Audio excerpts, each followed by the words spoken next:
Hi guys, welcome back to my YouTube channel. I don't generally review movies because I'm much more of a music reviewer, but anyway, I just watched a movie today and I wanted to drop some thoughts on it, not because the movie was particularly remarkable or interesting, but mostly because I thought it was, overhated. Does that make sense? So I'm going to go straight into it. The movie I'm talking about is MIB International. Now, in terms of my history with movies in general, my history with Men in Black, I own all three on DVD, picked them up very cheap at a used bookstore, used movie store, whatever. Picked them up very cheap, and I watched them with my dad, I want to say about a year ago. I don't remember exactly when it was, but we did watch all the Men in Black films, and I do have to say, I've always enjoyed Men in Black. It's always been fun for me, but I have to say the films themselves kind of blur together in my mind. I remember specific scenes or moments, but I can't really find myself remembering specific plot points or exactly what happened in the films. They were definitely carried by their performances, and I have to say the same thing is true with this new film. Now, I just saw it today, so obviously I do remember the plot points of it. Probably not going to remember it in 2 months, but again, in terms of the original Men in Black trilogy, it's odd because the one that people seem to dislike was Men in Black 3, and I actually remember that one a little bit better. I'm not saying it was because it was my favorite or anything, but I tend to remember it more because it had the time travel gimmick, it had Josh Brolin, and it had the moon landing thing. And about Men in Black 3, I personally don't really have that much of an opinion on the series other than it's fun junk food. I never took Men in Black seriously. I never thought it was, whatever. And I thought I would check this new one out because it's a reboot per se, and it features the half of the cast from Thor Ragnarok, basically. We have Chris Hemsworth and Tessa Thompson in the roles of Agent H and Agent M, and then we also have Liam Neeson and Emma Thompson in some higher-up roles here. I'm not going to go into plot points per se, although I did find the plot rather predictable. I also found the plot of Detective Pikachu to be rather predictable. Now, before I go into the film itself, I just want to say I do not tend to watch Oscar bait movies. I do not tend to watch dramas or stuff that tends to win awards. I tend to watch action, sci-fi, comedy, or animated films. That's usually what I tend to watch, and fantasy. That's usually what I tend to watch. So, going back to just this year so far, the only films I've seen so far prior to this one were both Marvel films that released this year. Captain Marvel and Avengers Endgame, also Alita Battle Angel, and Detective Pikachu. Now, this is probably, to me, I would say the least out of all the movies I've seen so far this year. In terms of others I'm looking forward to that are coming out this year, you're going to see I'm not exactly looking forward to a lot of drama movies or, Oscar bait things. The stuff I'm looking forward to is, Spider-Man Far From Home, Toy Story 4, the new Lion King reboot, Frozen 2, Star Wars Episode 9, stuff like that. That's the stuff I'm really looking forward to seeing specifically. And I have to say, and in 2020, I'm looking forward to seeing the Wonder Woman sequel, and stuff like that is coming out, and I am looking forward to seeing it. So, generally, the stuff I tend to watch tends to not be that, Oscar baity. And before you get on my ass about Star Wars, I like all the Star Wars movies. I am not really that person who, I made a Star Wars ranking way, way back. I think my opinion might have changed slightly on a few of the films, but what I was going to say about Star Wars is that I will defend parts of the weaker films, and personally, if people, okay, I'm going on a tangent here, this has nothing to do with MIB, but Star Wars. So the people who really hate The Last Jedi, I admit The Last Jedi had a lot of problems, but the people who hate that movie, they take all the slow-paced, pointless, and nothing parts of Last Jedi and make an entire movie out of it, and you have Phantom Menace, which is way worse in my opinion. Attack of the Clones is also way worse in my opinion. Attack of the Clones has, I think Attack of the Clones is the worst movie. It has lower lows, but it has higher highs to redeem it. Phantom Menace is the one I always get bored watching.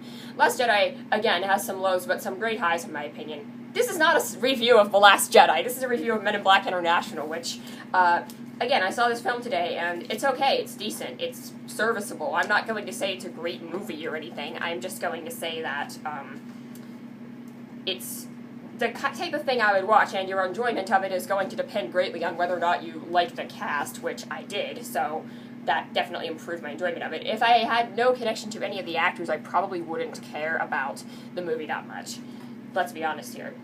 Now, I will say going in, Tessa Thompson does a great job. I personally really like her in the role. I mean, honestly, it's just because she looks hot in that suit, but that's not the point. Anyway, she is actually a good actress and gets out of typecasting and gets out of what made her famous, and now she is in a big blockbuster and she's doing good.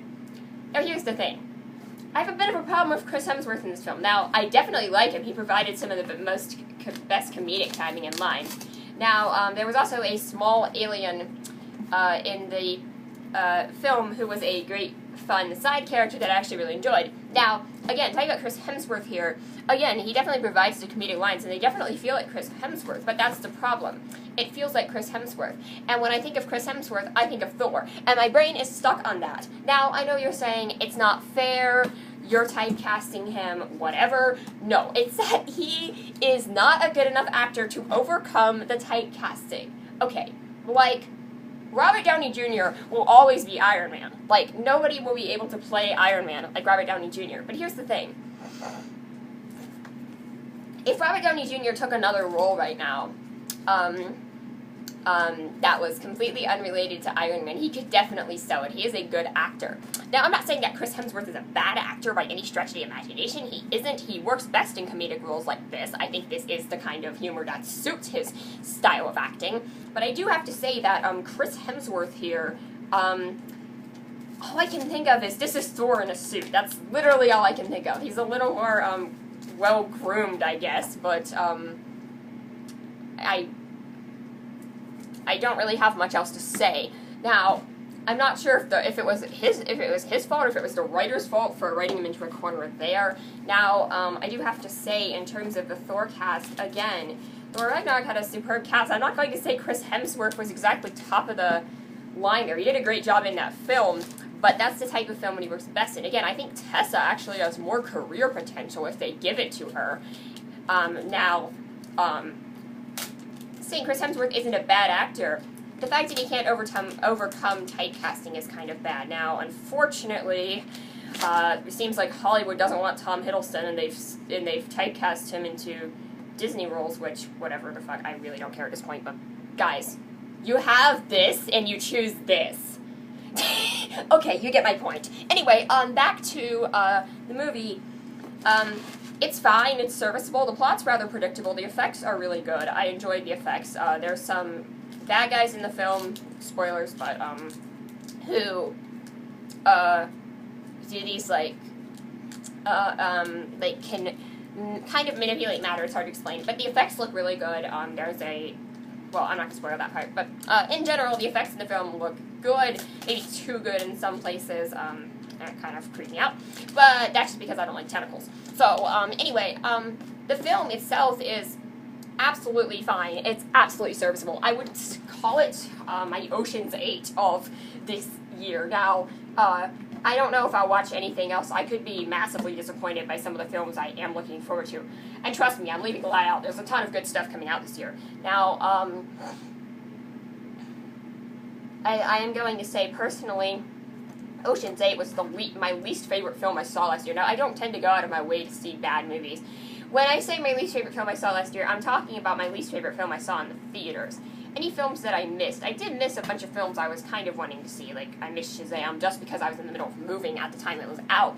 I'll hopefully see it on DVD, but I won't include that in my year-end ranking because I didn't see it in the theater. Now, I'm only including films I saw in the theater.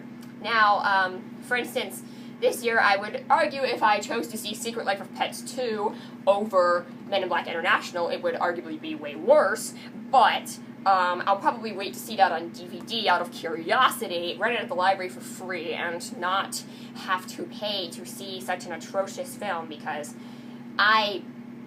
Secret Life of Pets 1 is a garbage movie, and I It's just shocking how bad it is. Like, even for Illumination, it's just shocking how bad it is. Anyway, well, I'm here. I'm not saying Illumination are, like, Pixar or anything, but they've made some quality stuff, and the fact that, they can get away with making Secret Life of Pets and making a sequel to it, I'm sorry, there were much worse movies I could have chosen to see this weekend. The reason I'm talking about MIB here is because, I would have to say, the review scores for it does not come, 24% on RT, come on, guys. It's at least a 50. Like, what is your problem? Like, I'd put it more in the 60 range, honestly. I'm not saying it's superb or anything, but I wouldn't say there's anything terribly or objectively wrong with it. Now, again, I think the performances are, the performances and the visual effects are the best part of the movie. I like the kind of curiosity at the beginning with Tessa's character, and that's probably one of my favorite parts of the movie dynamics. There's some good action scenes, not as many as I would have liked, to be honest. I felt like they didn't spend enough time in trailer locations, and it just felt a little bit short. Like, I'm not sure if the film itself was short or if it just felt short, because it just felt like there wasn't enough substantial plot. Like, it just felt like, just everything that happened just kind of felt predictable or whatever. But it's definitely not terrible. I don't understand why people are saying it's bad. I mean, I would say I had a mixed positive opinion on it. I'm not saying it's great or anything. It's kind of like Taylor Swift's new single. It underperformed, but I mean, it's still Taylor Swift. Like, I mean, Men in Black as a series I don't think really needs to be turned into a gigantic franchise. I think they can safely retire it because it's not doing that well, and we've had 4 Men in Black films at this point, and that's enough. Like, we don't need any more Men in Black films. Now, we also don't need any more Avatar films, but looking at Disney's release schedule in 2020s, they're mixing Star Wars with Avatar. Now, personally, I'm interested to see where they're going with the next Star Wars trilogy, or, you know, they're not going to follow the Skywalker saga anymore, but I gotta say, why Avatar? I mean, it was a decent movie, but, like, that came out in 2009. Like, why have they waited so long to release a sequel to Avatar, and why are they planning to release 4 or 5 of them? I guess because it's the highest grossing film of all time, they just trust it will do well, no matter how bad it is, which kind of sucks. But anyway, Men in Black International is a perfectly serviceable 3 out of 5 movie. You're only going to enjoy it, really, if you like Men in Black, or if you like Tessa and Chris, but, I mean, it's fine. Probably the least interesting film I've seen this year so far, but I can't say it's bad. Yeah, again, I'm really glad I didn't see Secret Life of Pets 2. Yeah, but anyway, okay, the Gidget plushie was cute, but it was $25. Alright, yeah, so, I could make an entire video about why I do not like Secret Life of Pets. Actually, that's a really good idea. I think I'll make an entire video about why I do not like Secret Life of Pets. Alright. So, Men in Black International. It's fine. Go see it if you want to. It's not a must-see or anything. That's not nearly as bad as people say it is, so bye.